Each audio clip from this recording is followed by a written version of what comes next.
indiyə kimi insanda müxtəlif döyüş üsullarını, ibtidai güləş fəndlərini mükəmməl bilməyi tələb edir. Və bu zaman hərəkətlərin koordinasiyası elə bir şəkil almalıdır ki, ani zərbə hədəfi dəf edə bilsin. Lakin bu vərdişlərə bir aya yox, heç bir ilə də yiyələnmək qeyri-mümkündür. Karate ilə məşğul olanlar onun hər bir fəndini illərlə öyrənməli, təkrar etməlidirlər. Zərbə anında beynin işarəsi ilə əzəllər hərəkətə gəlir və tapşırığı yerinə yetirilir. Yəni, hədəfə dəqiq, güclü zərbələr indirilir. Belə zərbənin çox böyük dağıdıcı qüvvəsi olur. Təsadüfi deyil ki, qədim zamanlarda karate ustalarının qeyri-adi bacarığı, fiziki qüvvəsi, heyrətamiz gücü dünyaya səs salmışdı.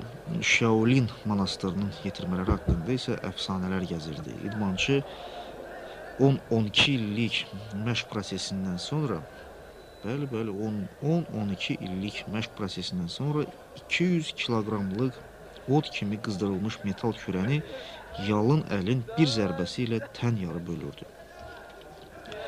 Şərq ölkələrində o vaxtlar yaranmış belə bir fikir bu yöndə yaşamaqdadır. Zərbə endirdiyin nöqtəni gərək bütün varlığınla duyasan. Bütün bunları biz nəyə görə deyirik? İndi bütün dünyada olduğu kimi, Respublikamızda da şərq oyunları, o cümlədən karateyə maraq artır. Bölməyə üzv yazılanların sayı çoxalır. Yaxşı olar ki, gənclər və yeniyetmələr karateyə elə belə əyləncə kimi yox, çox qədim tarixi, ənənələri olan bir elm kimi baxsınlar. Hazırda bu işin əhəmiyyəti daha kəskin şəkildə özünü büruzə verir, xüsusən Respublikamız üçün. Bildiyiniz kimi, Ermənistanla sərhəd rayonlarında dinc əhalinin keşiyini çəkən xüsusi təyinatlı milis dəstələrinin tərkibində Dinamo cəmiyyətinin yetirmələri də az deyil. Onların əksəriyyəti karate ustalarıdır. Elə indi yarışda da, Azərbaycan çempionatında da həmin karateçilər iştirak eləyirlər və yəni yarışın iştirakçıları arasında onlar da az deyil.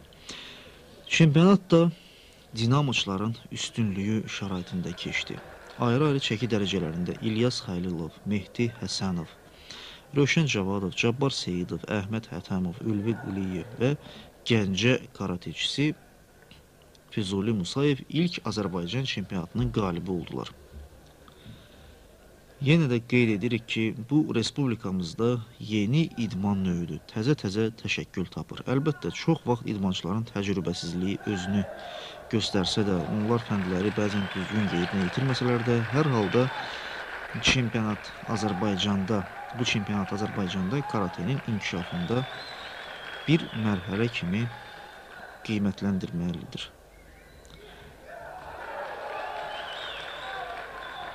Yəqin ki, məşqçilər indi öz qarşılarında duran vəzifələri, hansı cəhətlərə daha çox diqqət yetirmək lazım olduğunu bildilər və şübhə etmirik ki, növbəti yarışlarda biz daha mahir, usta karateçilərin çıxışlarını görə biləcəyik.